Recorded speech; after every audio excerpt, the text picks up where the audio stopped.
എന്നോട് ഒരുപാട് പേര് ചോദിച്ചിട്ടുള്ള ഒരു കാര്യമാണ് ഹെയർ കെയർ റുട്ടീൻ ഒന്ന് പറയുന്നത്. ഞാൻ ഡെയിലി ചെയ്യുന്ന എൻ്റെ റുട്ടീൻസാണ് ഞാൻ നിങ്ങളായിട്ടൊന്ന് ഷെയർ ചെയ്യണത്. ആദ്യം തന്നെ നമ്മൾ കുറച്ച് ഓയിൽ എടുത്തിട്ട് ജസ്റ്റ് ഒന്ന് ഡബിൾ ബോയിൽ ചെയ്ത് സ്കാൽപ്പിലും മുടിയിലും നന്നായിട്ട് അപ്ലൈ ചെയ്യുക. അത് കഴിഞ്ഞിട്ട് നന്നായിട്ടൊരു ജസ്റ്റ് നമ്മളുടെ കൈ വെച്ച് തന്നെ നന്നായിട്ട് ഇങ്ങനെ മസാജ് ചെയ്ത് കൊടുക്കുക. റിലാക്സ് ആയിട്ടിരുന്ന് നമ്മൾ മസാജ് ചെയ്ത് കൊടുക്കുന്നതാണ് ഏറ്റവും നല്ലത്.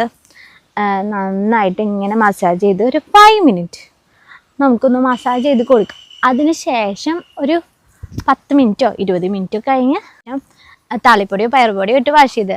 ഈ മസാജിങ് ഏറ്റവും ഇമ്പോർട്ടൻ്റ് ആണ്. നമ്മൾ ഒരിക്കലും ഈ മസാജിങ് ഒഴിവാക്കാനേ പാടില്ല. കാരണം നമ്മൾ ബ്ലഡ് സർക്കുലേഷൻ ഉണ്ടെങ്കിൽ മാത്രമാണ് നമ്മുടെ മുടി വളർച്ചയ്ക്ക് ഏറ്റവും നല്ലത്. ഹെയർ നന്നായിട്ട് നമ്മൾ ഫിംഗർ വെച്ചിട്ട് നന്നായിട്ട് മസാജ് ചെയ്ത് കൊടുക്കുമ്പോൾ നമ്മളുടെ ഈ ബ്ലഡ് സർക്കുലേഷൻ കൂടുമ്പോൾ നമുക്ക് മുടി വളർച്ച നല്ലോണം ഉണ്ടാവും. ഒരിക്കലും ഇത് മിസ് ചെയ്ത് കളയാൻ പാടില്ല.